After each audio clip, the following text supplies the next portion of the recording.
Good evening, everyone. I would like to call the regular meeting and the Public Financing Authority, Water Utility Authority, Housing Successor Agency, and City Council to order, please. Deputy City Clerk, roll call. Councilmember Martin? Here. Councilmember Rodriguez? Here. Councilmember Zamora? Here. Mayor Pro Tem Rounds? Here. And Mayor Sarno. Here. Members of the Public Financing Authority and Water Utility Authority receive $150 for their attendance at these meetings. Next, I'd like to call Ms. Cindy Jarvis to the podium for today's invocation. Please rise.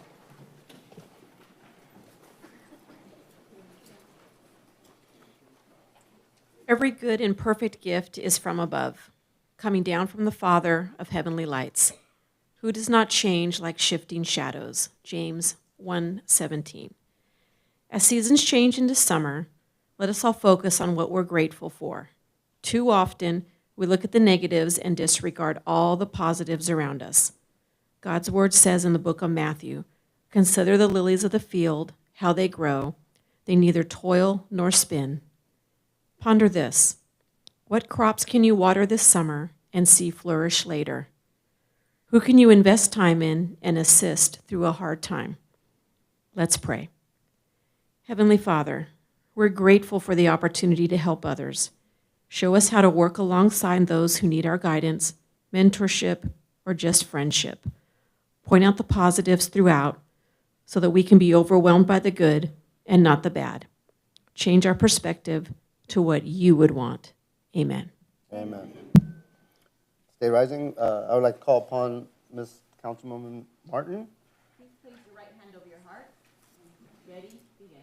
I pledge allegiance to the flag of the United States of America and to the republic for which it stands, one nation, under God, indivisible, with liberty and justice for all. Ms. Martin, please tell people a little bit about yourself, favorite color. My favorite color is pink. My dogs are my life. I have 3 Great Danes. And my favorite subject is government. Wow. And your husband has nothing to do with any of it, right? Nope, Wow. nothing at all. Poor Justin. All right.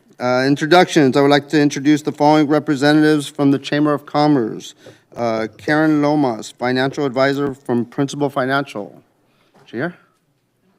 No? Kathy Fink, Santa Fe Springs Chamber CEO. And Scott Summerfield, owner of Cascade Pumping Company. Presentations. The best of SFS. I would like to call upon Public Information Officer Raylene Barraza, please. Good evening, Mayor Sarno and members of the City Council. This evening, we gather to recognize residents and business associates as the best of SFS for their exceptional milestone achievements.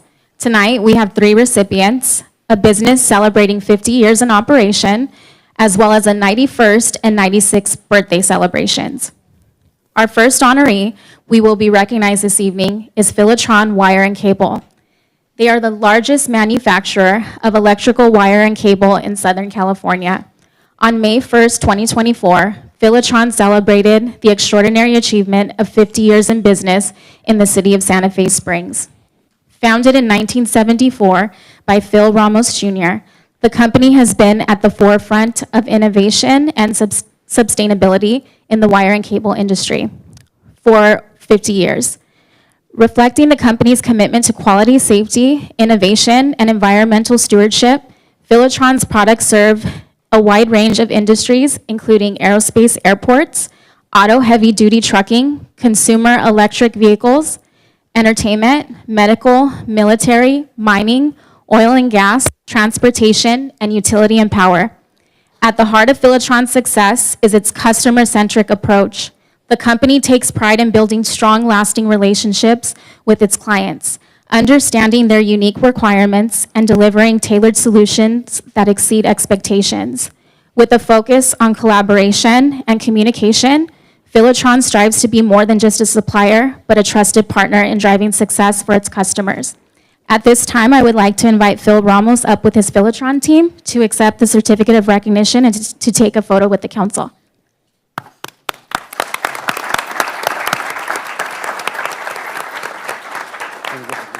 Just a few words, if I may. Thank you very much for the award and the recognition. I just wanted to say that people that know me, I started the business with $168. But I wanted everyone to understand that it wasn't me, it was our creator that made me successful and our employees. And my beautiful wife here is sitting right next to me. So we've been in Santa Fe Springs for a number of years, and the fire chief, just so you know, I don't know if you know fireman David Crook. He became a Catholic priest. He inspected our company, and then he went to my parish, and we became good friends later on. So it was a small world. But it's been very wonderful for these many years to be in Santa Fe Springs, and again, I appreciate the recognition. And should we bring the family up now, or what should we? So I'm going to bring my wife. You want to come on up here? Sure.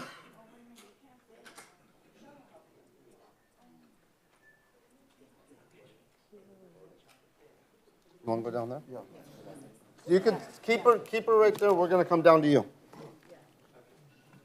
Go around. Go ahead. Is that for Philtron? What? Is this for all of them?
Do we give her the?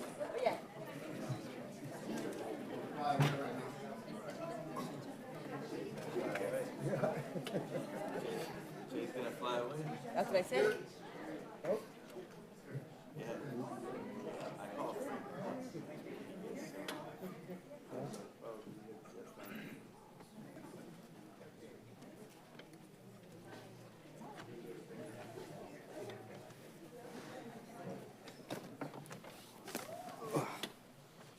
Our next honoree is Mrs. Otilia Borrego. This past April 4th, Otilia celebrated her 91st birthday. Otilia moved to the city of Santa Fe Springs in 1972 with her husband, Joseph Borrego Jr. They purchased their first home in the city off of La Docena Lane through Mr. Borrego's GI Bill. He was a veteran who served in the United States Army. Mrs. Borrego was a beautician. She started at a shop at the Whitwood Mall in the city of Whittier, and eventually was able to purchase her own beauty shop in East LA. Mrs. Borrego has 3 children. Her first son, Edward Reyes, and then Mr. and Mrs. Borrego had 2 children together, Peter and Edith. Mrs. Borrego had 3 grandchildren, Edward Reyes Jr., who served in the Marines and was deployed out in Iraq, and 2 granddaughters. Mrs. Borrego has enjoyed her time living in the city of Santa Fe Springs and raising her family here. She's enjoyed attending the Gus Velasco Neighborhood Center and participating in the senior activities. She is a member of the Lincoln Club, never misses the senior dances, even though she cannot dance as she used to, and she enjoys going to the computers at the Willie Gordon Learning Center. Mrs. Borrego still drives at the age of 91, but only to church in the Gus Velasco Neighborhood Center. Mrs. Borrego, we wish you many more beautiful years celebrating your birthday with your family and loved ones. I would now like to invite you up to the podium to take a photo with the council, and her family is welcome to assist her.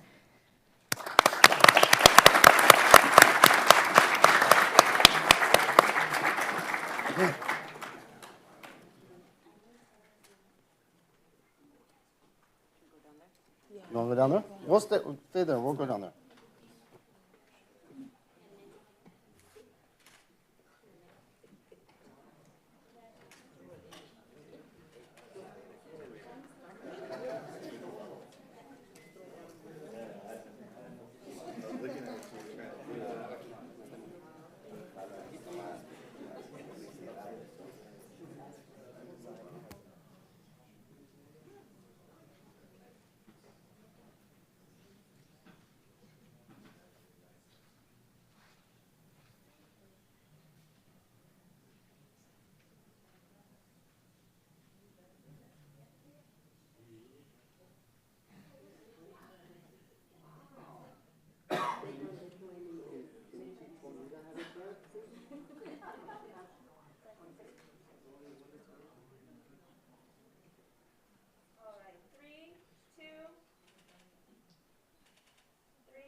All the way around.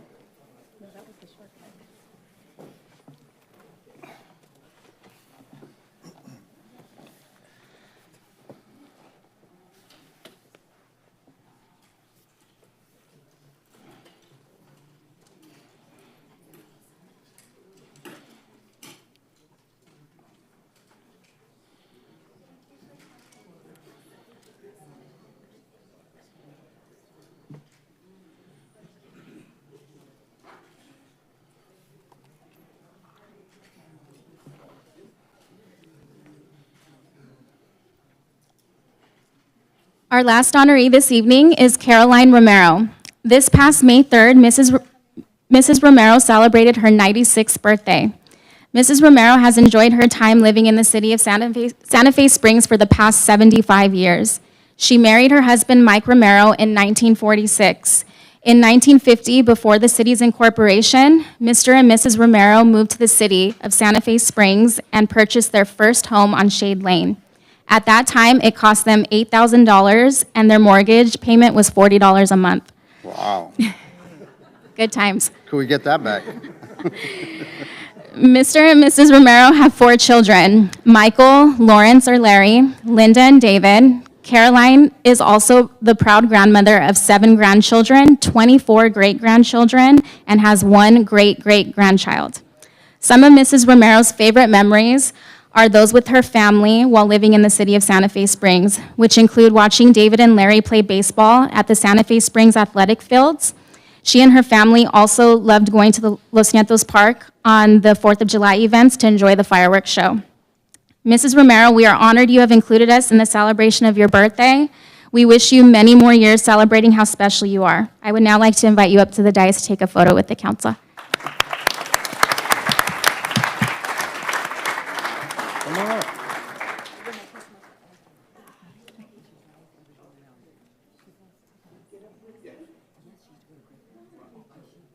Come on, you gotta come up too, yes. Come on, Ms. Romero. Come on. How are you? Mommy's bumping into you. Exactly. We won't say where we bump into each other. Yeah. You know, that's our secret. Congratulations, Mr. Mel. Beautiful. We're gonna take a picture. There you go. Go more in the middle that way. Come over this way. Yeah. Right here. That's good. I'll hold the balloon. Yeah, we'll do the balloons back here. Back here. No, they're gonna. Give me all of it.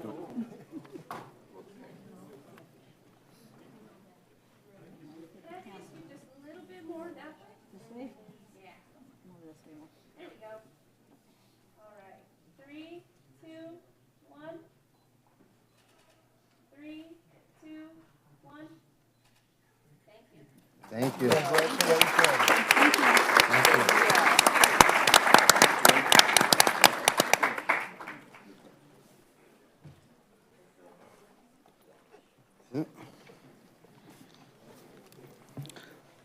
Next presentation is every 15 minutes. I would like to call upon Parks and Recreation Supervisor Rick Brown.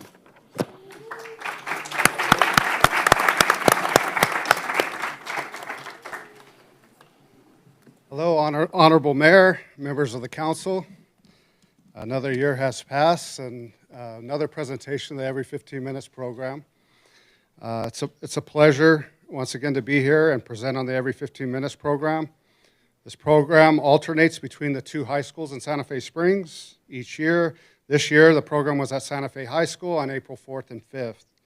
The Every 15 Minutes program is a 2-day program focusing on high school juniors and seniors, which challenges them to think about drinking, driving, personal safety, the responsibility of making mature decisions, and the impact their decisions have on family, friends, and many others.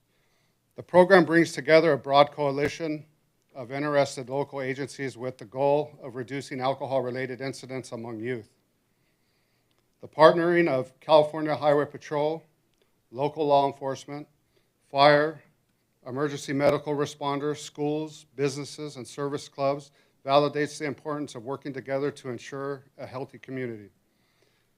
This 2-day program is very dramatic and emotional, and purposely so. Teenagers are constantly reminded about the choices they have to make involving alcohol and how many others are affected by their decisions. They know the intellectual statistics. However, many teens share the belief it will never happen to them. This powerful program is designed to create an awareness among students that they are not invincible. This program helps open the emotional doors, and it addresses a problem most teens do not know exists. They experience firsthand how their actions affect the lives of so many other people. So before I start, the next part, I'm going to show some footage from that takes all the pieces of the Every 15 Minutes program. But just a fair warning, the video that follows is not suitable for children due to graphic simulated crash scene and very real, raw emotion. Children and others may want to step outside for this video portion that follows. So if anyone feels that too much, and we don't have any children in the house, okay? So we're all good. So we'll move forward. Please take a look at this, the start of this letter. This is one of the many activities that the students do on the retreat overnight for this program. In this activity, it also runs parallel to a letter that the parent writes to their teenager after they find out that they've been involved in a fatal accident. So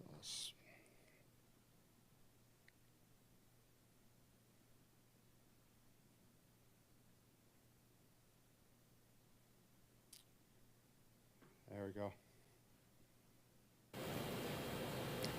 Dear Mom and Dad, every 15 minutes, someone dies as a result of an alcohol-related collision. Today, I died, and I never got a chance to tell you. Okay, you could see how powerful and difficult and emotional that activity would be. I'm sure you can imagine. It's one that both the students and the parents speak of as being something that they never would ever want to have to write again because of all the emotion that's involved with it. So let's go ahead and take a look at this video. Please keep in mind that the overall video for this program, from start to finish, from pre-filming all the way to the funeral on the last day, is something that covers over 20 minutes of video time. So this piece is one that is spliced up to give a well-rounded representation of all the different pieces of the Every 15 Minutes program. So.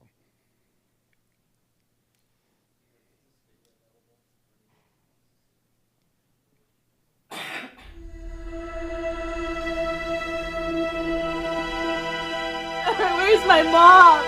My legs, I can't feel my legs, my wrists, my head hurts, Where's Adrian? Please take this program to heart. You mean so much to so many people.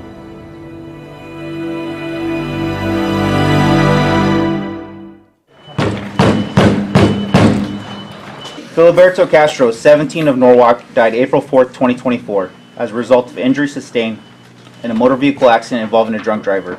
He had plans to become an electrician and have his own company.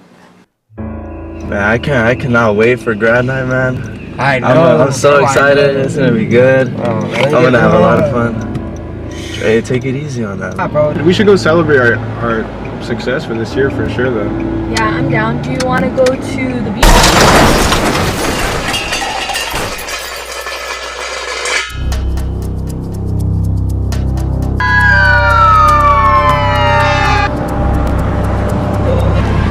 I can't feel my legs.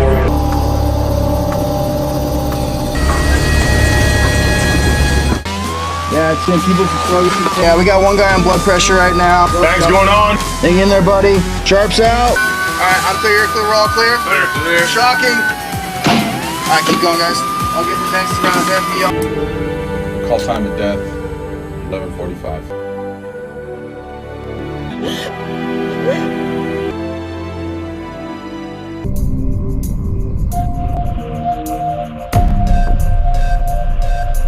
My observations are placing you under arrest for DUI. We all have to face the consequences, and today you're facing yours.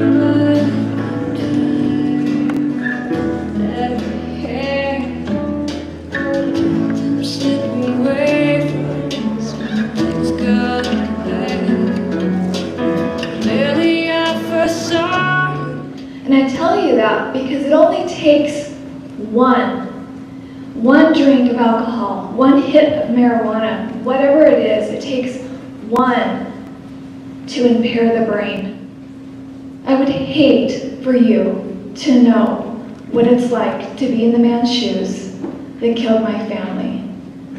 He'll have a constant reminder for the rest of his life, as he doesn't have a left hand, that he drove drunk, he caused a car crash, and he killed my family and almost killed me. You are responsible for the choices you make. So make them good choices, you guys. You guys can make sure you never know what it's like to be behind bars because you killed someone's family. Good luck to you, and thank you very, very much.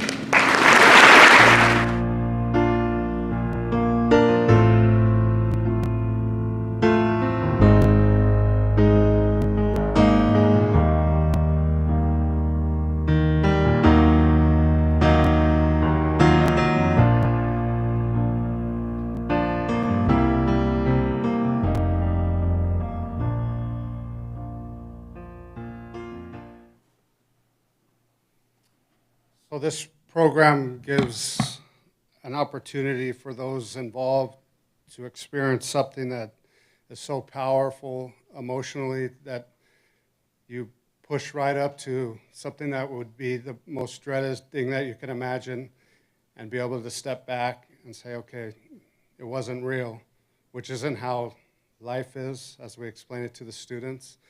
But that leads to the value of this program, because we all have the benefit of feeling that emotion, the emotion that probably you felt in watching that video, as real as we try to make it look. We get to learn from something that is without loss. So the whole effort for this is the efforts of a collaboration of a whole team of individuals that meet for months prior in planning. There's a lot of pre-filming, a lot of different steps that need to happen. In partnering with California Highway Patrol, we are able to form an overall team that is nothing but dedicated individuals. Partnering with Santa Fe High School and their administrators and the incredible job that they do for their students, and the level of care that they have in all areas is something that is very impressive. Along with that, there's many others that sit on that board, and we're very fortunate to have a community of businesses and people that truly care for the well-being of our youth and our community as a whole.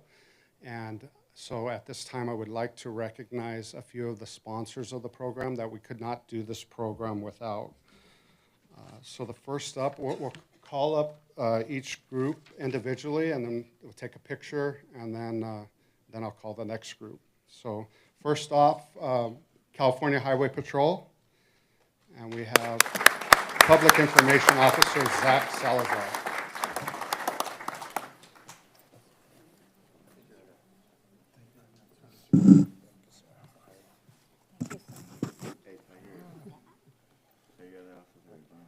We need somebody else up here.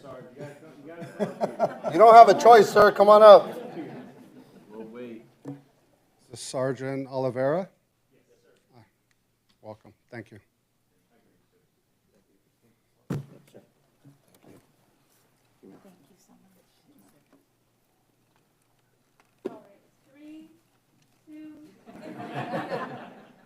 Jay Juanita. 3, 2, 1.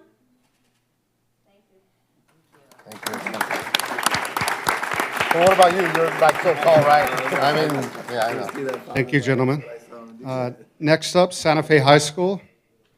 And with us today, we have Assistant Principal Fernie Fernandez and Teacher Teresa Gladfelter.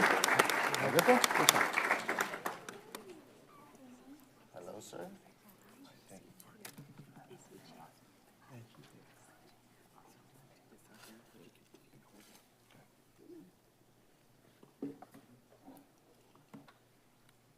All right, 3, 2, 1. Thank you. Thank you. He goes like this. He goes. Next up, from Falk Mobile Health Corp., we have Lyle Hansen, LA County Manager Director, John Van Als, LA County Operations Manager, and Brandy Himes, LA County Administrative Assistant. Thank you so very much.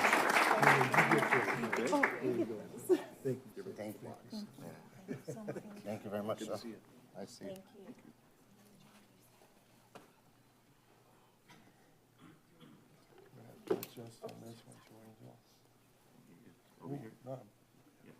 You got it? 2, 1.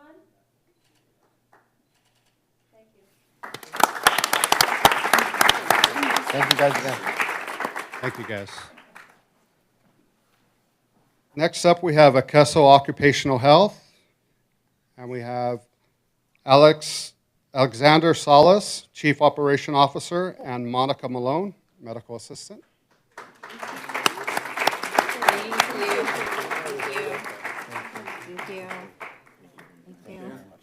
Thank you, sir.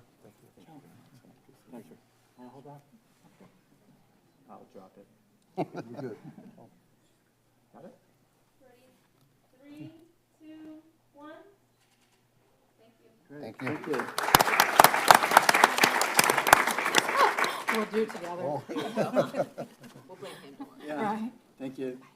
Take care.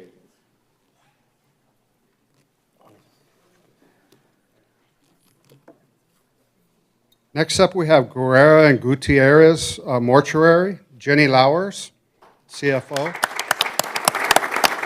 and Michael Hidalgo, funeral arranger.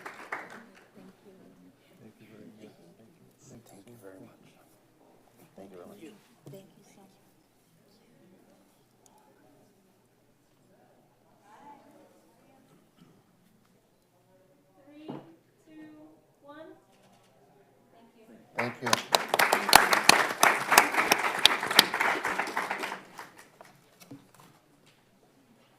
And then lastly, do we have a representative from Mercier? Oh, great. We have Andy Tran.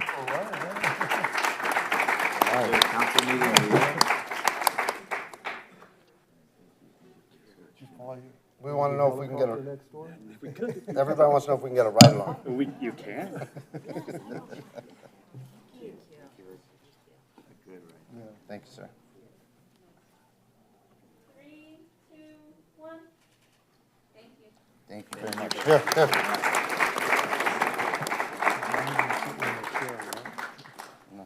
So once again, thank you very much to all our sponsors and to all those that have a role in this program, a very important program to our community as well as our youth.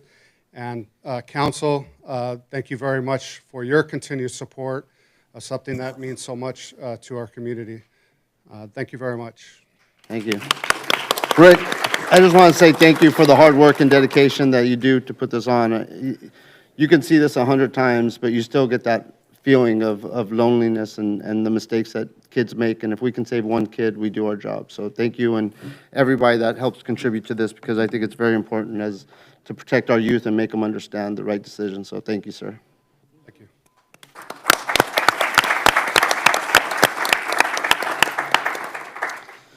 Next, we are proclaiming the month of July 2024 as Parks and Rec Month. I would like to call upon Parks and Recreational staff to receive this proclamation.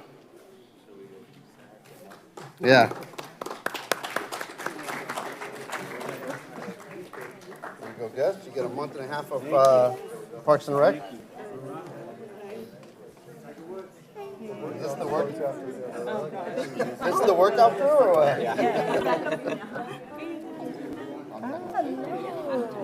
Long time.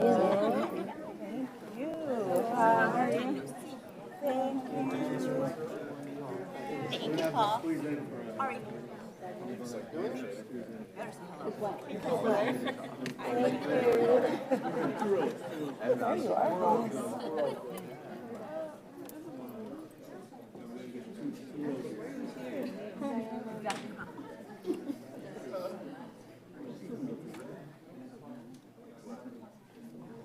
Excuse me, you guys all blocked Jay. Hello. Don't worry about me. Wow, talk. Yes. You're lucky we're on a council meeting and it's being zoomed right now. That's all I gotta say, or YouTube. No, you guys are fine. Stand up. All right. 3, 2, 1. You guys want to do a fun one? Sure. What's a fun one? Yeah, what's a fun one? Yeah, what do you want us to do? Okay, there you go. 3, 2, 1. You'll see me off the reflection of Paul's hair. Thank you.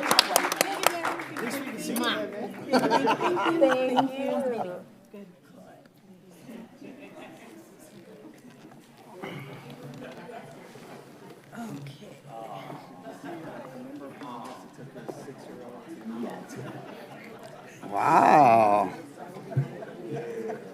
See that? You still got the ice cream roll? Next, changes to the agenda. Mr. Bobadilla, are there any changes to the agenda? We have no changes, Mayor, to the agenda. Next, public comments. Public comments are now open. The public may address the city council on any non-public hearing item on the agenda or any other matter within the council's jurisdiction. You will have the opportunity to speak for 3 minutes once Deputy City Clerk announces your name. Deputy City Clerk, are there any members of the public that wish to speak? Yes, Mayor. First, we have Santa Fe Springs Women's Club.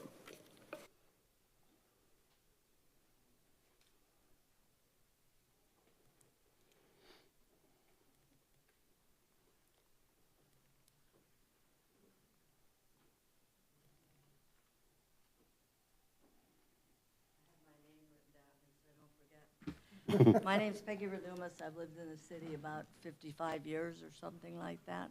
I'm a member of the Santa Fe Springs Women's Club. Is that better? Okay. Most of you on this dais know me at least a little bit. So anyway, what I'm here for is the Santa Fe Springs Women's Club is having a fashion show July 21st. Tickets are $35 a piece. I have tickets with me now. I have flyers, and I have requests for money. I'm always available when you want to hand out money. So anyway, we're going to have the $35 is going to include the fashion show. It's also going to include lunch. The lunch is going to be lemon chicken, scalloped potatoes, mixed vegetables, a roll, a salad, and there will be cookies if everybody's good afterwards. Nice.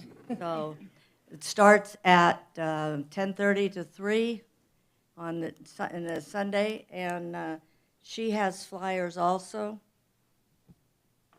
I have tickets and flyers and a book to keep the names of those people who are responsible and buy tickets from. The money goes to the scholarship fund.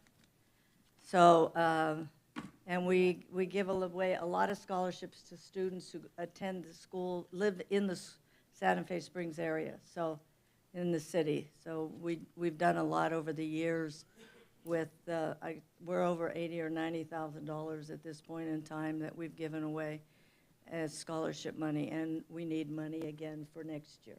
So why don't you hand them out a flyer, or you have the, oh, you want more? Okay, I got more.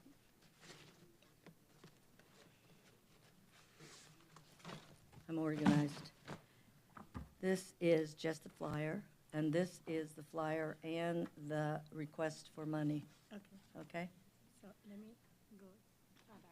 She's going to be giving you everything, and remember, as soon as this is over, I will come and ask you for, if you're going to buy tickets. I don't have to hit Mrs. Rodriguez, Annette, because she's a member, and I already sent your mother, Joe Angel, your mother, her tickets, because she wasn't at the last meeting. So I hope we get to see everybody there. Even some of the, would be nice if some of the police and the other guys, the fire department came too. Do you need any models? Because I know maybe we can get some of these women and them up here to, Yeah, well, I don't think I need models at this point in time, and if so, I don't know how I'd look in a dress.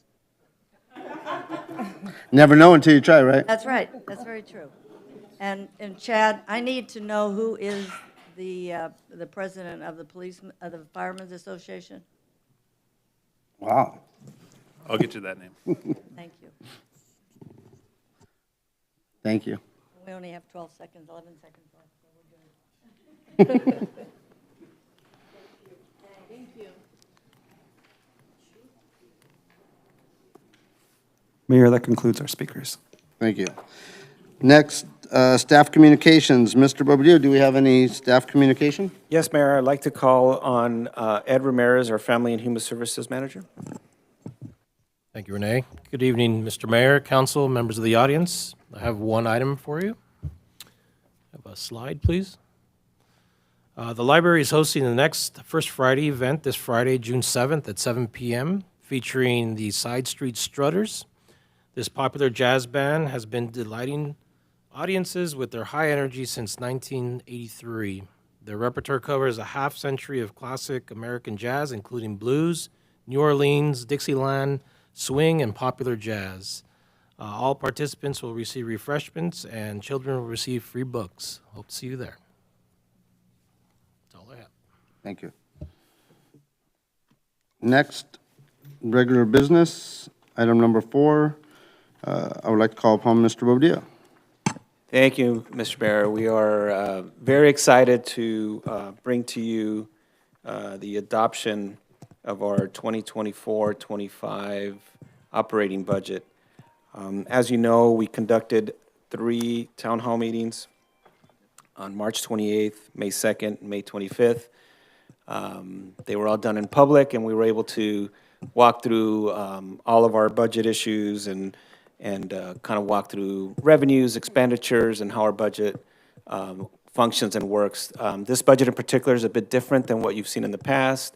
It's color-coded by departments, and we tried to make it as easy to understand for our public and the council to understand our budget and how it works and how it functions. So I encourage the public, if this gets adopted, to please look at it. We are going to follow with a budget handout that kind of tells a budget and review, and we're working on that once the budget is adopted. So without further ado, I'd like to introduce Lana Ditch, our Director of Finance. And I do want to not only thank Lana, but thank all the staff from every department that helped put this together. This was a new process for everybody, so there was a lot of intricacies, a lot of changes in this budget. We have a new Parks and Recs department. We had major changes in Public Works, how we allocate funds, how we allocate work.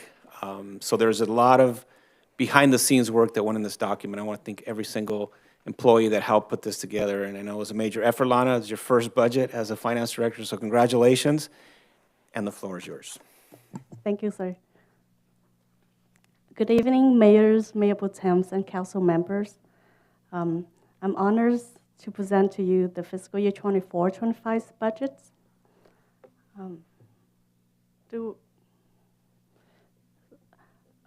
So would you like to go over the change, or would you like me to do that? I'll go through it really quick, Lana. So these are some of the changes we discussed on the organizational changes. As I mentioned, we have a new Parks and Recs department. Planning department is now named Community Development. We created a new media and communications team. You'll see a lot more publications and social media going out to the public. We're upgrading technologies across our department, specifically on the payroll side. We anticipate that being incorporated by July. So we're going away from a lot of handwork, a lot of paperwork, to new technology where we can actually approve time on a phone or on a computer. Our family and youth intervention program is moving from our police services to Parks and Recs. Transit department is moving from Public Works to Community Services. IT and HR are moving from finance to the city manager's office. Emergency preparedness moves from police services to the fire department. Our building and grounds maintenance is moving from fire department to Public Works. As you can see, we're consolidating and making our organization a little bit more efficient.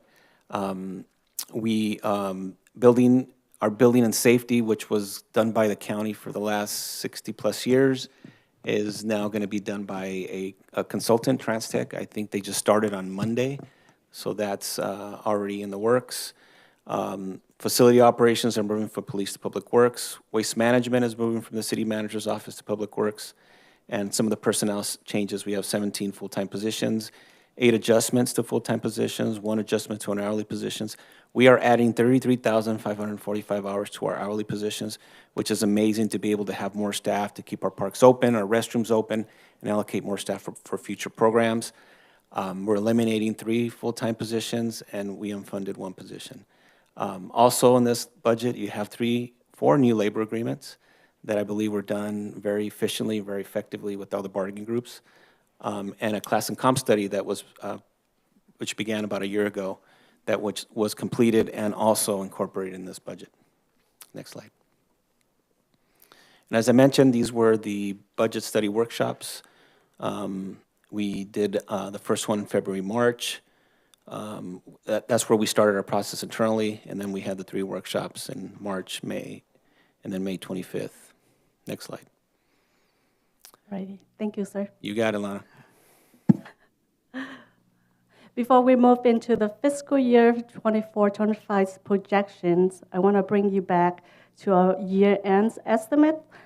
Currently, we're looking at $7.8 million of surplus by the end of this year, which is 23-24. After recommended maintaining a 40% of reserve, we're looking at a net operating income of $4.7 million. Currently, we are not bringing any recommendations for action, but we'll bring it back for considerations when we close the book. Next slide, please. Moving into fiscal year 24-25's budget, we're looking at a net operating income of $2.1 million in general funds, a debt coverage ratios of 2.2. What debt coverage ratio is a financial metrics that compare cash flow to debt obligation. It's basically divided the net operating income to the total debt in general funds. We're projecting a starting fund balance of $33.7 million and looking to end the year with $35.6 million. On the other hand, water funds are looking at a net operating loss of $2.9 million. There's no debt coverage ratios here. Currently, water utility fund doesn't have a operating reserve. We're looking to utilize the capital reserve to cover the budget gap. The project reserve has a beginning balance of $11 million. By the end of the fiscal year, we're looking at $8.3 million. Special revenue funds, we're looking to receive about $6.1 million. Operating expenditures is $7.8 million, that including M&Os and capital projects. The net that is not a net operating loss. We're looking to utilize the projected beginning balance to cover the excess. Projected started fund balance for special revenue funds at $13.1 million. We're looking to end the years with $11.4 million. $11.4 million. Next slide, please. This is our revenues distributions. We're looking an increase of $11 million, 11% over prior year. My apologies.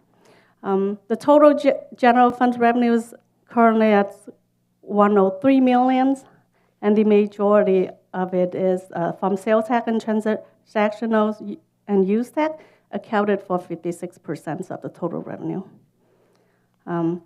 Utility user tax 8%, franchise tax 4%, other tax 2%, vehicle in lieu tax 3%, program revenues 11%.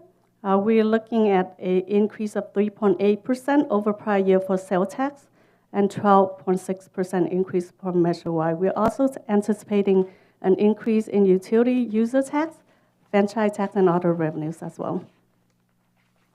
Moving into our revenue trends. Next slide, please. This is our 10 years projection, 10 years historical data. By looking at our revenue source, we are highly dependent on sales tax.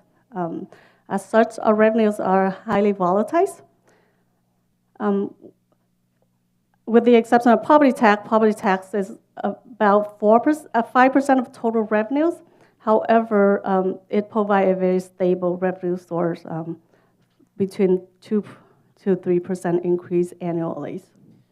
Lana, I think it's important for the public to know that of the property tax we collect, the property tax that you all pay on your bills, we get 9 cents?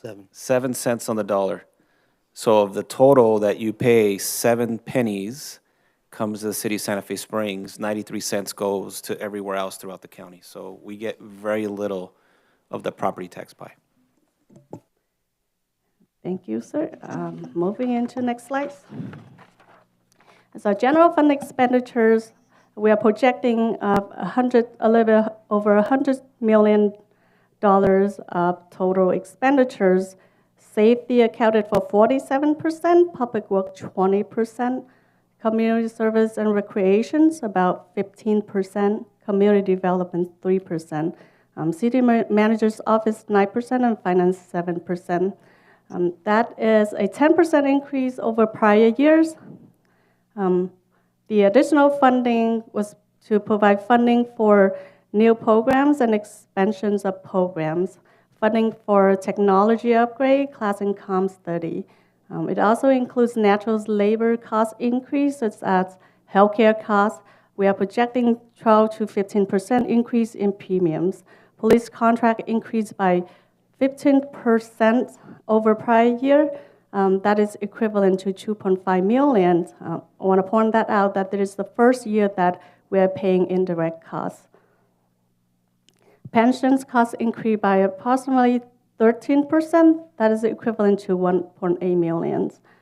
As city managers mentioned earlier, so we have an additional net of 14 positions and added 33,545 hours for hourly employees. Included in the projections, that is 4% for miscellaneous, 3% increase in COLA adjustment for executive management confidentials and fires. Liability management, so we're looking a premium increase between 5 to 10%. Next slide, please.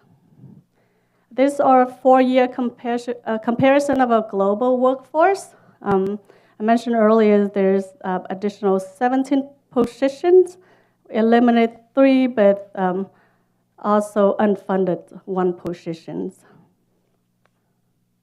Next slide, please. That is our capital improvement projects. You can see that the majority of the capital improvement projects are funded by restricted special revenue funds, and only 4% that coming from our general funds. Lana, if I may, this is an important pie for the public to look at, in particular Measure M and Measure R. These are 2 measures that the County of Los Angeles put on a ballot years ago that was approved.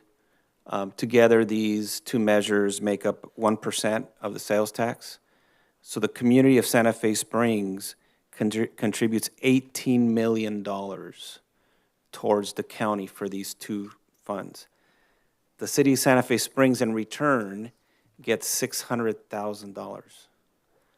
So you all pay $18 million, we only get $600,000 in return. So I just want to be clear on how unfair the tax that our residents pay that go to the county that comes back to us.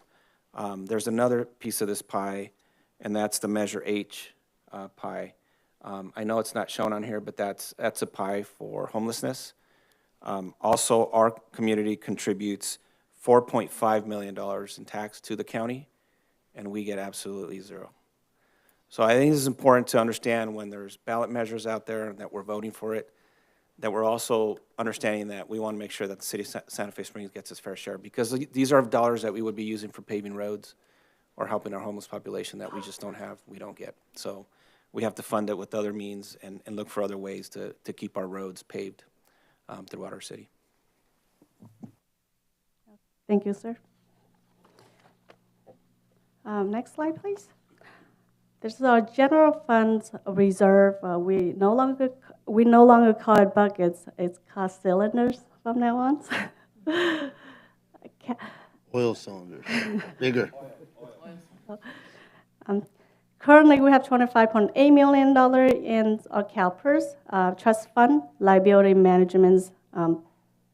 We have a projected balance of $4.3 million, economic contingency $11.7 million, and aside fund balance $35.6 million. That is equivalent to about 36% of reserve. Equipment replacements has a $6.1 million. Capital projects is about $40 million. Renovation and repairs $412,000. We would like to also point it out that for council to consider an unexpected events to plan for the natural disaster between $2 and $3 million.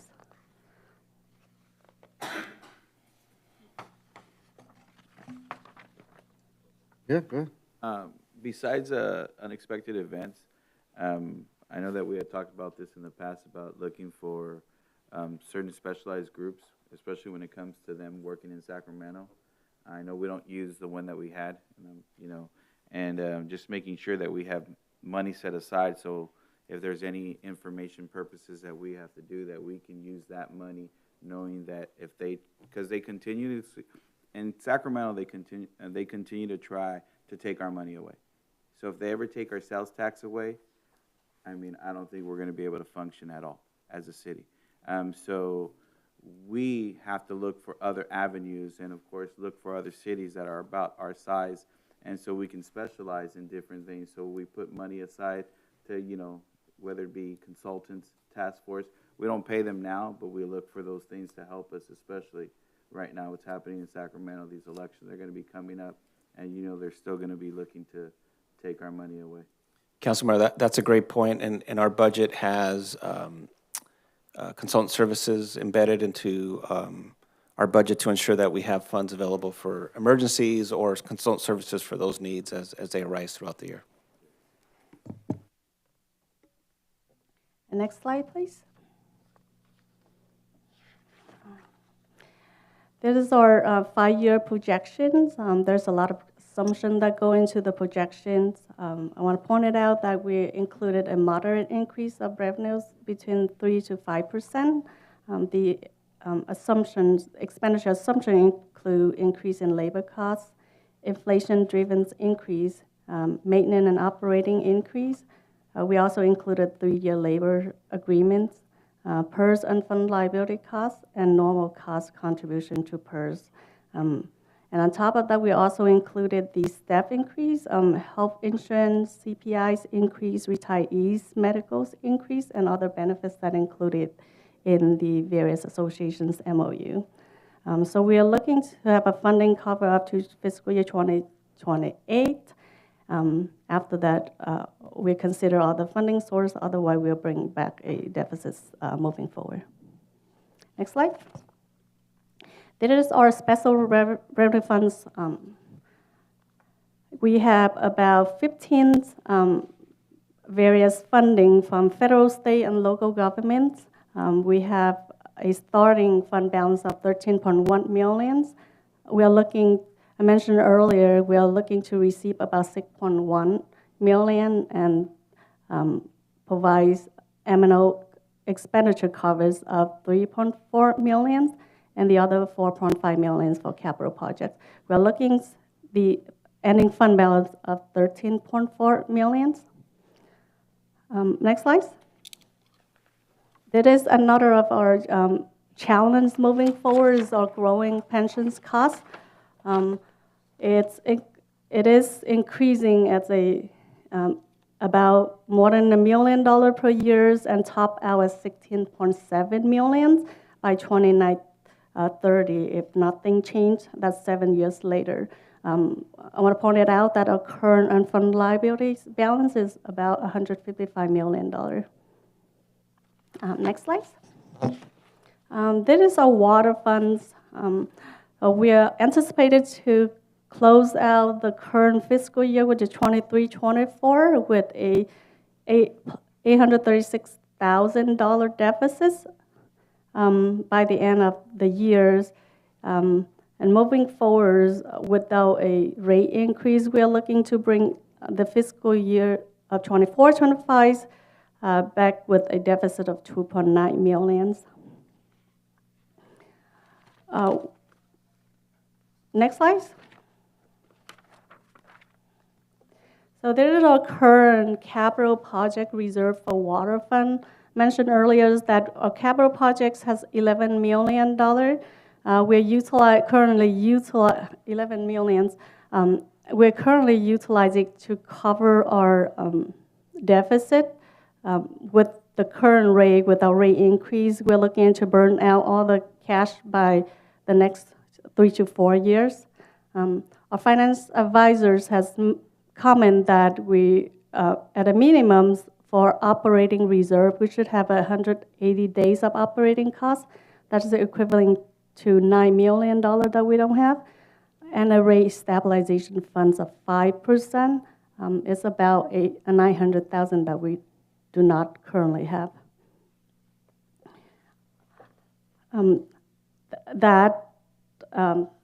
concludes my presentations. I'm happy to take any questions. Any discussion? Budget? No? I just want to say thank you to Lana and everyone, staff. You know, Memorial Weekend on Saturday, we were sitting doing a budget study for 3 hours with everybody, 4 hours on a weekend where everybody should be enjoying with their family, and all of us were here working. Ma'am, you forgot. But just want to say thank you to everybody. This is definitely a new experience for everyone, and I think it's going to end up being a lot better for the future and how we do things, and we're definitely moving the city in the right direction. So thank you guys for all the hard work and dedication. So thank you guys. Is there a motion and a second for item number 4? I'll move. I second. Approved by Councilmember Zamora, seconded by Rodriguez. All those in favor say aye. Aye. Aye. Those opposed? So ordered. Item number 5, I would like to call upon Mr. Obedia again. Thank you, Mayor. Item 5 is a fantastic endeavor that we went through with our bargaining groups, and I'm happy to introduce our Assistant City Manager, Nick Razzo, who will take us through the process we took and how we got here. Nick? Mr. City Manager, thank you. Mr. Mayor, Mayor Pro Tem, Member of City Council, good evening. As the City Manager mentioned, we are very excited. Did I mention that we're very excited to bring these 4 labor contracts before you today for ratification? To get here, it's always a fun process in labor. Definitely enjoy it. As the City Manager mentioned earlier, it was definitely an efficient process this year with all 4 labor groups. Just to give you an idea, to get it even here, these contracts have been reviewed by all 4 labor groups. They've been voted on by all 4 labor groups, and they've been approved by all 4 labor groups, which is an accomplishment in itself. I think, Rick, if I'm not mistaken, this is the first time where the miscellaneous group, the general group, has had a unanimous vote across the board, over 70 ayes, 0 noes. Is that correct? Yeah. So first time in city history where we're able to bring forward a unanimous decision for the miscellaneous group, which is our largest group. And it takes a village, right? We want to thank the City Council for all your support throughout this labor process, the City Manager for your leadership and guidance, the leadership from all the labor groups, Rick with the miscellaneous group, and thank you for being here tonight, Johnny with the management and confidential group. Thank you again, and thank you for being here tonight, Captain Palacios with the fire group, and the fire chief for the executive group. Thank you all for your transparency, your willingness to work with the city, your efficiency in working with the city. And again, thank you for being that communicator to all your labor groups. As we know, that's a accomplishment in itself. It takes a lot of responsibility for you guys to take that on. So we thank you for that. Just to kind of go over some of the highlights from these contracts. First, all 4 labor contracts are 3-year agreements starting July of 2024, expiring June 30th, 2027. A 422 COLA increase for the miscellaneous group, a 332 for all 3 other groups. The implementation of the class and comp study that the City Manager mentioned earlier. These are good to do every 4 to 5 years. I know the city has attempted to do these in the past, so it's nice to finalize it and also implement it. Increased longevity for recruitment and for retention. So for 3 of the groups, there'll be now the prior collective public service experience will be included in the longevity percentage. Also, the medical insurance opt-out will now be 80% of the current medical rate over the next 3 years, which also not only is an incentive to the employee, but also a benefit to the employer, as we may potentially have some additional opt-outs.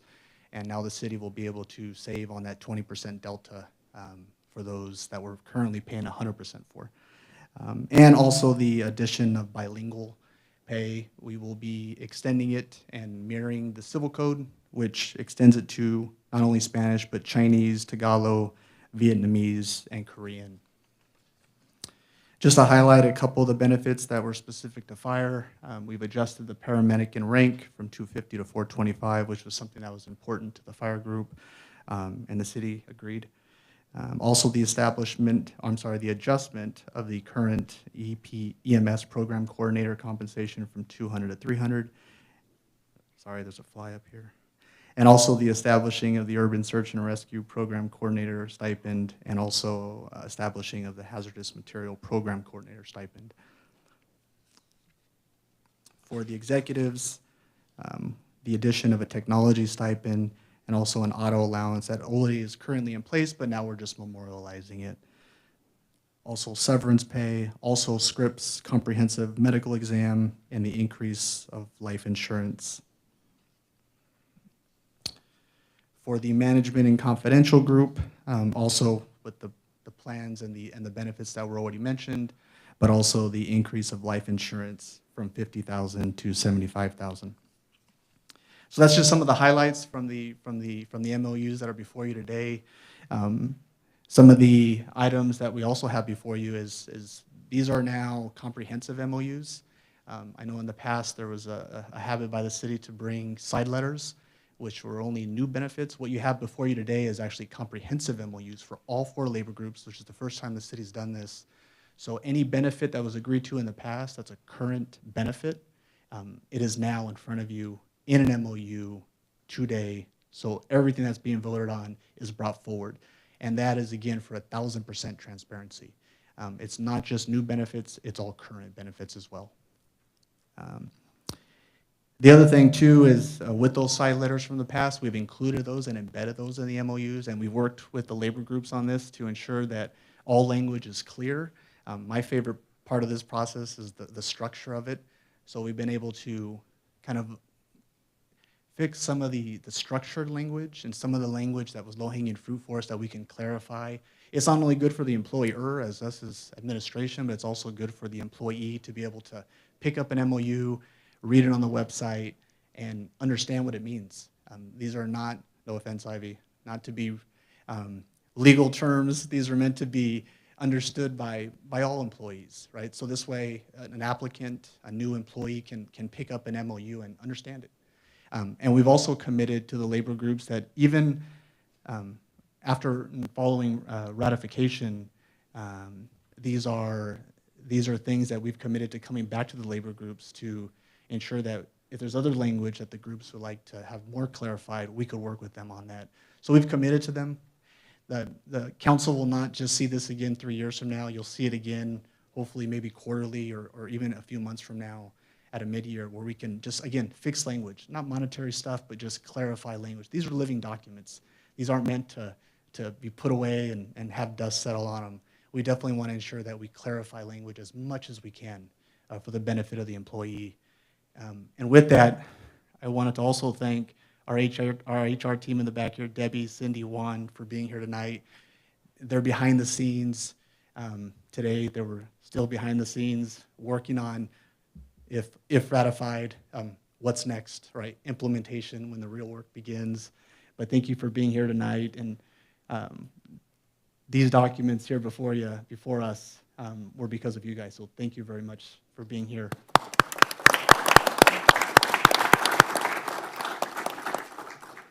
So as mentioned, it takes a village, again, city council, city manager, the labor groups, the HR team, and the numerous conversations to bring before you tonight. Again, very excited. 4 labor groups, 4 labor contracts, ready for the city council ratification. With that, I could take any questions. Any discussion? No, I just have a comment, actually. You know what, when we look at it, we talk about a village, but you know what, Renee, I mean, just the fact of being able to understand the fact of the clarification and the information and education part, because the fact that we had, what, four budget studies, it lets everybody see what we're doing up here, what we have, and here are our cards. I mean, it's kind of like, you know, we're just showing you our poker hand and saying, hey, this is what we have. And it makes it easier because then now the groups can see it and say, hey, well, look at what PERS is going to be eventually. It's going to be at, what, 16 million? And that's the part that we're getting ready for.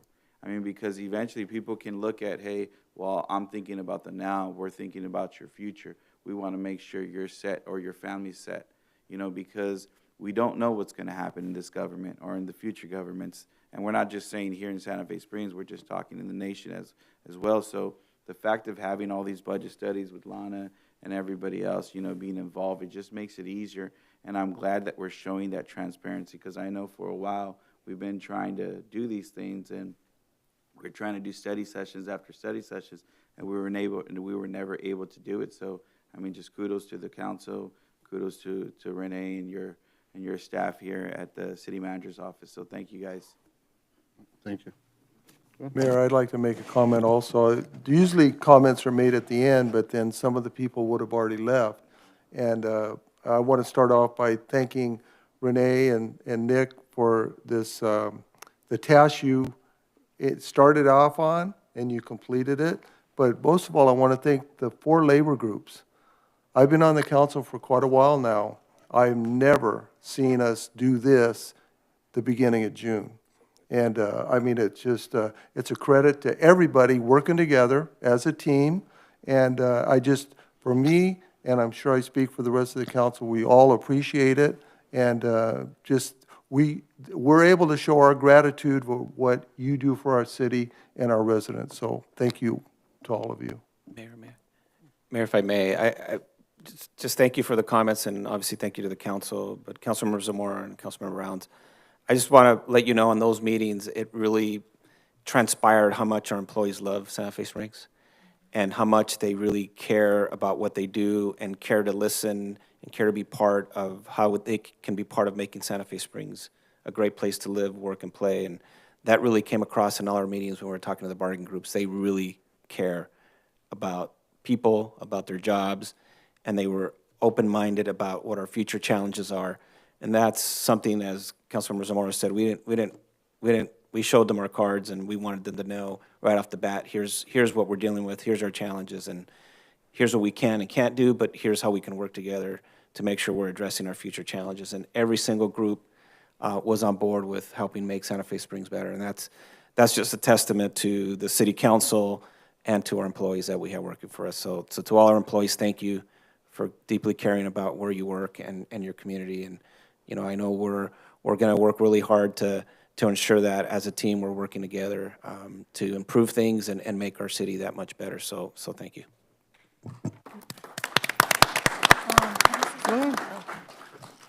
I also want to say thank you to all our staff that worked so hard, and we were out there for, the first meeting was 4 hours with our directors. Everybody went through their presentations. They were all amazing, and I'm sure it took a long time to put all that together. And so I just want to say thank you. And again, just like what my peers say up here, it was not like this before. They were back and forth. And now under Renee's direction and Nicholas and all of our staff working so hard, we came to the table and it was just so easy. We said, what do we have to do? Nothing, it's done. We just were amazed at how efficient this went through. I'd like to say thank you to our HR team back there, because you do a great job. And HR to HR, we know that we stand behind the scenes, but we get things done, right? Thank you. HR to HR. Yeah, human resources. Thank you. Yeah. Just like the rest of us here, but there's another piece to this puzzle. You guys are smiling, and that makes a big difference. I started working here at 16, been on council for a while, but just to see our employees smile, see our employees want to give more, it says a lot. We haven't had this in years. It says a lot about our leadership, and I hope you don't get tired of us telling you this, Renee, Nicholas, everyone. I mean, and the best part of it, it's our homegrown employees that are taking the next step up. I mean, our supervisors, everything. I mean, it's great to see, and I'm not going to put you on the spot, Johnny, Rick. We started off as Park and Rec, and to see where you guys are at now, it's awesome, because you guys, we started at 16, 17 years old, and you guys have so much love, and you see it, all you guys, I mean, you see our staff wanting to do more for our city. You want us to better ourselves, and That says a lot. And I'm so proud to be up here as well, all of us are, to see our employees that we have with that smile coming into work and seeing the camaraderie. We haven't had that in so long here. And it's great. And thank you so much. Thank you so much for what you guys are doing. And everybody says, our negotiations, it's been so easy. We're not having to, no offense, Ivy, we don't have extra lawyers coming in and telling us what one group's saying, what another group is saying. Is it the truth? Is it not the truth? What does our employees really want? It's great. Thank you. Thank you from the bottom of our hearts that Santa Fe Springs is coming back to what it used to be. So, thank you. Well, everybody has said a lot of things, but I also want to say that, you know, Nick, Renee, Maribel, HR, when you negotiate in good faith, I think it makes it a lot easier to do things. And not to say that we've ever not negotiated in good faith, but they really care about you guys. They got the class comp done in a timely manner where prior management had always said, yeah, we're working on it. But they came in, and that was their most important task, to make sure it got done for all of you. Because without you, there is no us. And the truth of the matter is, he cares about you guys. He cares about you guys. And he wants to make sure that you have a future here. And I want to say thank you for all of your guys, the appreciation of negotiating so fast and making it so easy for all of us. But we want your future to be great in Santa Fe Springs. We want you to retire happy. We don't want people retiring at 30 years and being miserable. You want to be happy when you leave here. And this, I hope, puts us in that step again to get us to where we need to be. So thank you guys for everything that you guys have done. Thank you for your leadership, sir. Thank you for your leadership.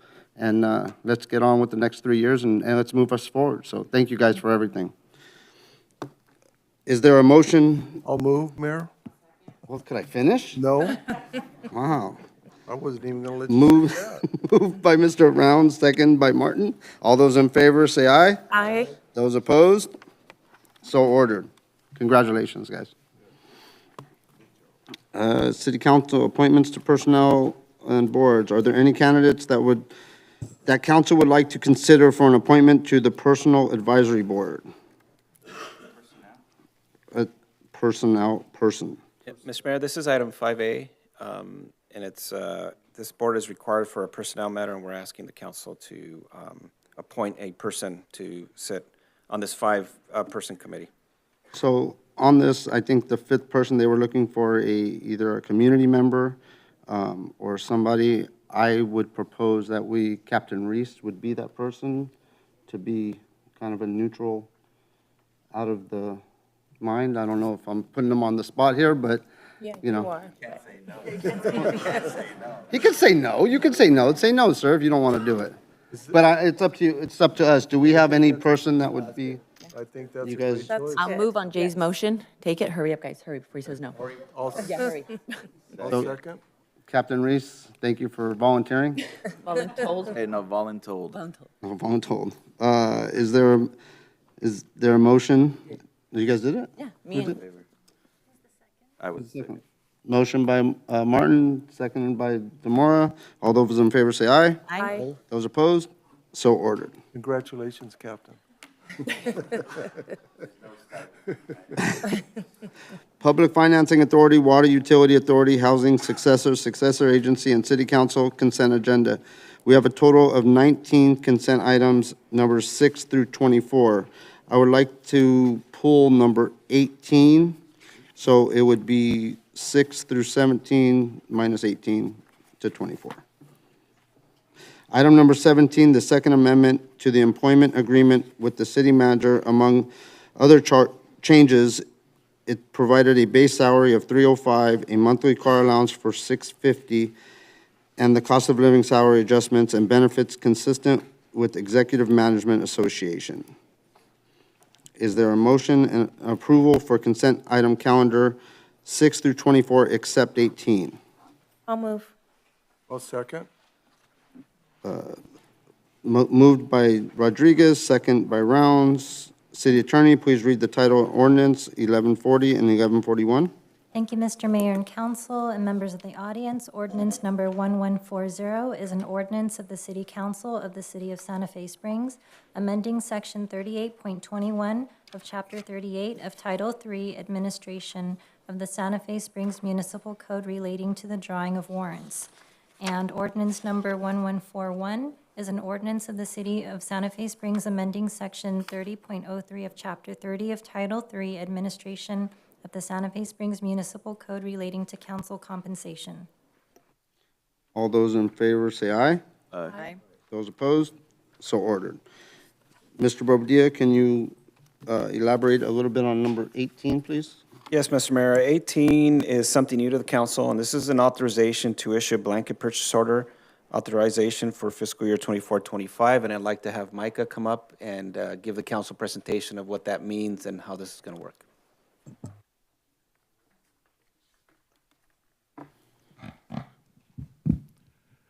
Thank you, Mayor and council members. Good evening, everyone in attendance tonight. I'm Micah Hurd, the city's procurement manager, and I'm here to tell you a little bit about tonight's item, number 18. This is a request to approve blanket purchase orders for 24-25. This is not a comprehensive list, but this is most of the citywide blanket purchase orders that we have. We've got a little bit of a presentation, not too many slides, so we won't keep you here too long. I'm going to try and stay within that 3-minute rule that you guys usually have. Put the time up, please. So, as I said before, the city engages in various activities to support the community. As a result of those activities, the city must purchase items and services to provide those services to the community. So that's where blanket purchase orders come in. This action pretty much focuses on those items that are over a certain dollar threshold and involve multiple city departments. Essentially packaging things together, that turns into sometimes a bit of a price savings for the city here. So the reason that these items that are coming to you today is because they're over the threshold of $50,000. Typically anything under that is within the city manager's approval authority or the city manager's designee. And essentially, again, the purpose of this is, it's a new process that we're kind of introducing here, having these come to you. And the goal and objective of doing that is right there in front of us there. I'm just looking here, and it's actually abbreviated as CTE. That was not intentional, but essentially it's compliance, transparency, and it's efficiency. So essentially the compliance component of that is ensuring that we're meeting the approval within the city's municipal code to get your approval to proceed with those purchases. Transparency, ensuring that the public's aware of how we're spending their money. And of course, efficiency. Instead of bringing 18 items to you, we're gonna bring one item to you, a comprehensive list. If we move to the next slide, we'll see that all those items there. Again, this is not all-inclusive. There are a couple more items that may not have been included and a couple items that might be needed on the department level. But it's 18 total items with a total of roughly about $2.25 billion. And that concludes the presentation here. So on those, we would still have the authority, the authority to purchase something on like Daniel's Tires. So it would be they would still have to come for authorization to buy it correctly? Yes, so we would still, so essentially, yes, we would still need authorization, but this gives us the approval to purchase up to a certain dollar threshold for the entire fiscal year. And Mayor, members of the council, these are vendors that we work with and we've done business with all the time. And instead of doing it every year and coming back to you for every single item, we're bringing you the comprehensive list of those we work with on a daily basis. Anything outside of this, we would come to you. If it's outside of my authority, it would come back to you, or there'd be a procurement process, whether an RFP or within our municipal code to procure a vendor or a commodity. But this is more efficient. It's within the budget authority. It's budgeted. It just makes it more expeditious. One comment, just because we have a blanket and we do use them all the time, doesn't mean that we can't go out and look for better bargains and doing other things, because so we're not consistently. Absolutely. If you go back to that list, if you go back a slide, please. If we have. You have Lowe's on there. Yeah, let's just say we have Lowe's, but we end up finding a better deal at Home Depot. we could definitely do that if it's within my authority. If not, we'd come back to the council as well. So it's comprehensive. These are things, Napa Auto Parts, if we find a better deal somewhere, we could bring that back. We would have to bring that back to you. And that's the biggest thing. We just don't Correct. get comfortable just using the same vendors all the time to just think that it's an open and closed case, so. Correct. You can Correct. approach things. If there's one more thing that I can bring out, you might notice that there's a little bit of redundancy within some of the items there. There's Dell computers, and there's also one or two more vendors that provide IT equipment as well. And the reason for that is that opportunity to reap the benefits of some cost savings. If there's an opportunity where someone sells the same item, then we'll reach out to that vendor and we will ask for price quotes to ensure that we're getting the best bang for our buck, essentially. I have a question. So I know, what is it, number 324-0062, Republic Services. I know that we've had some of the other vendors, Servwell and CR&R, who've actually asked, how come they were never given the opportunity to do the annual city, and so I don't know if that's something. Yeah, I think that would be. You know what I mean? I know they've asked, I don't know if they've asked several times throughout the years that they just didn't know how come they never got a chance, and I always told them, talk to the city manager. So, I mean, so just in case it's, Maybe we coming- can bring that up since we do have a Sure. contract with all of Will them, do. so, yeah, we Just should because add it everybody. just says, shows everybody the opportunity that if we're sharing Equal opportunity, exactly. Yeah. And these are the amounts, these are the Noctis Seeds amounts, so if any of these vendors exceed that, we would be coming back to you for extra authority. Sounds good. The motion, second? I'll move. Second. Thank you. Motion by Zamora, seconded by Martin. All those in favor say aye. Aye. Aye. Those opposed? So ordered. Thank you. Appointments to boards, committees, and commissions. Councilmember Martin. None tonight, thank you. Councilmember Rodriguez. None tonight, thank you. Councilmember Zamora. Then tonight. Councilmember Mayor Pro Tem None tonight, Mayor. Mr. Rounds, and I have none. Council comments, AB 1234, council conference reporting. We'll start with Councilmember Martin tonight.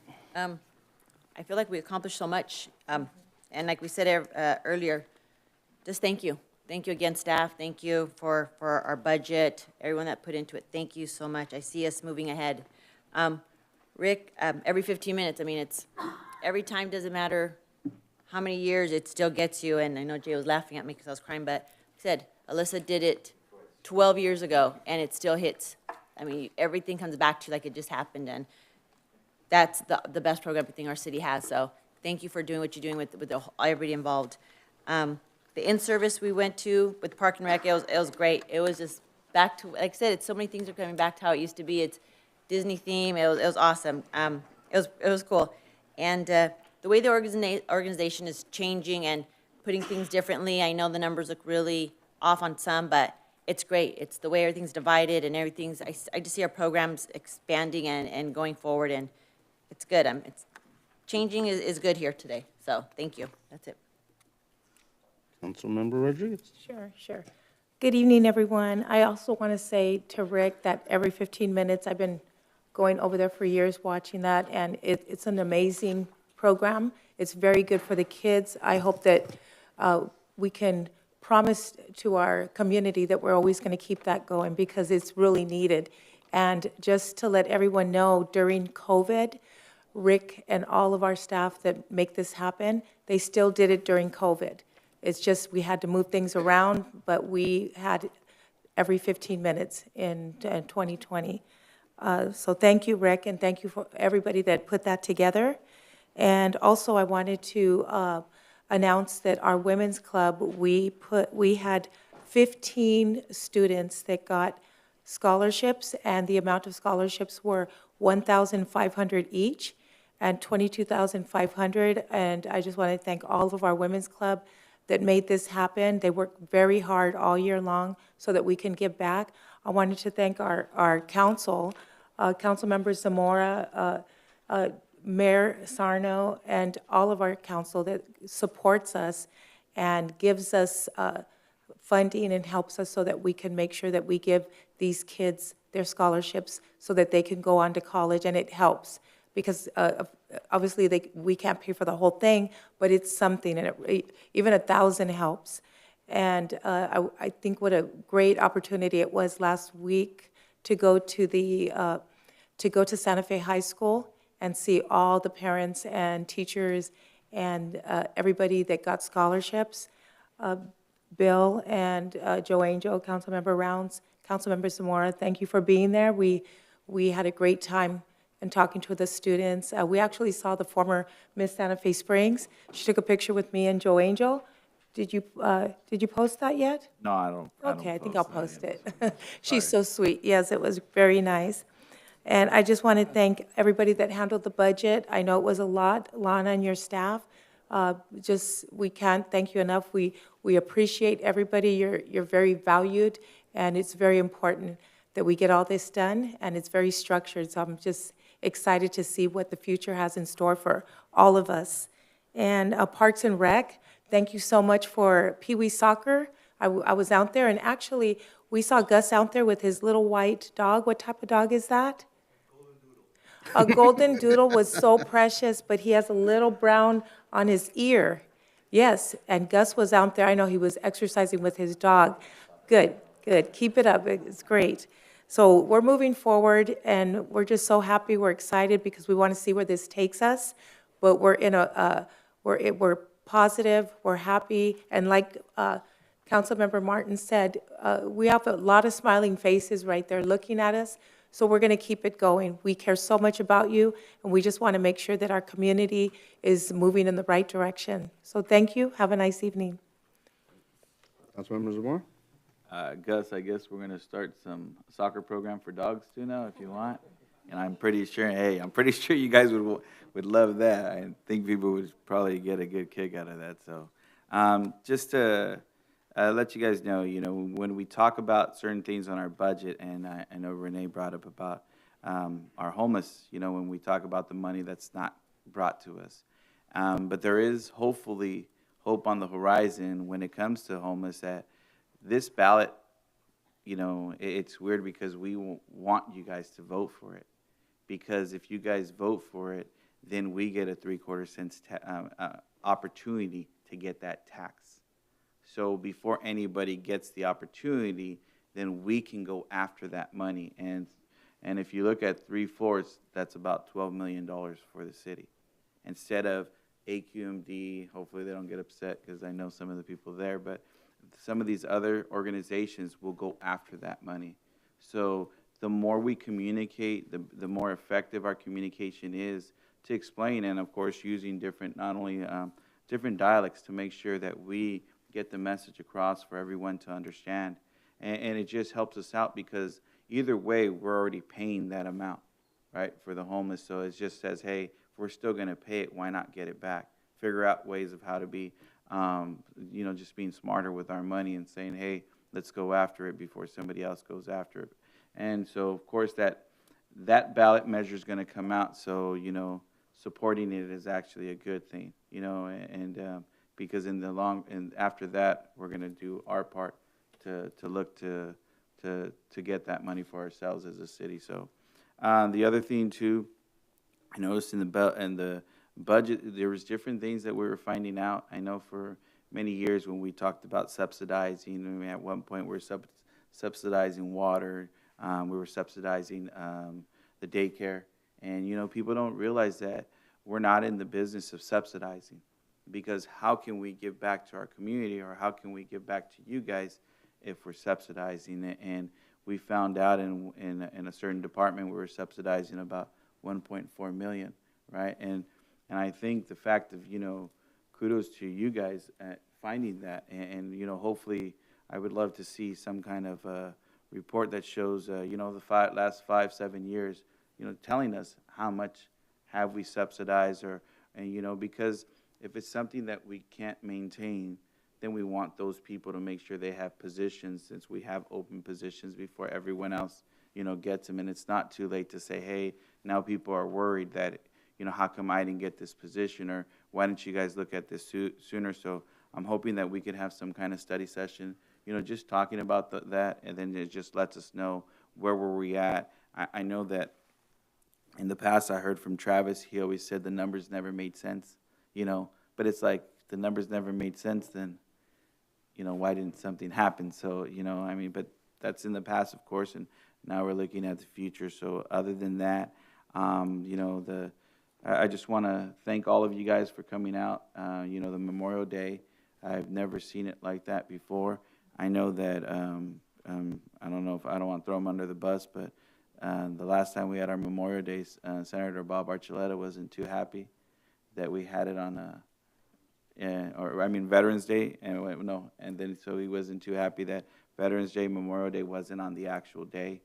So this time, you know, we were able to do our Memorial Day on the actual date, and I think it worked out really well, just because we were able to bring somebody to talk about, you know, the Nakamura, you know, legacy, and you know, and what I mean by that is, you know, their son, who paid the ultimate price, and you know, so I'm hoping that also with our pool that we're still in conjunction of, you know, naming, you know, the pool or naming some part of it, you know, after Nakamura and Mr. Nakamura, and God rest his soul. So other than that, I just want to thank the council. It's great to see you guys, literally, and great to see everybody here, and God bless you all. Oh, also, through AB 1234, I need to report out. I went to a conference. Actually, Juanita and myself went to a conference, and actually some of the things that we learned, it was actually AI housing, which was really interesting. I mean, it was really interesting that we're going to be going through that route of AI, using a lot of AI, and I'm glad that this council and also the city manager and his staff are looking at that. Also, SB, 1383? 1383, I know it's something that I've been talking about. Jay's smirking because I've been talking about this for 8-9 years. Because if we're out of compliance per day, it's going to cost us $10,000. $10,000. And by the time we get into compliance, it's probably going to be anywhere from 6 months to a year. We're not going to be able to afford that. And of course, some of our contracts we have to look at, and you know, so there's a lot of things that we were able to learn, and you know, so these are the reasons why we go to these conferences, to hear, and you know, the fact that we're already in front of it makes it, we're doing a great job doing that. So you know, other than that, once again, take care and God bless. Thank you, Mr. Rounds. Mayor Pro Tem, Mr. Rounds. Well, what do I say now? I had 3 things on my list.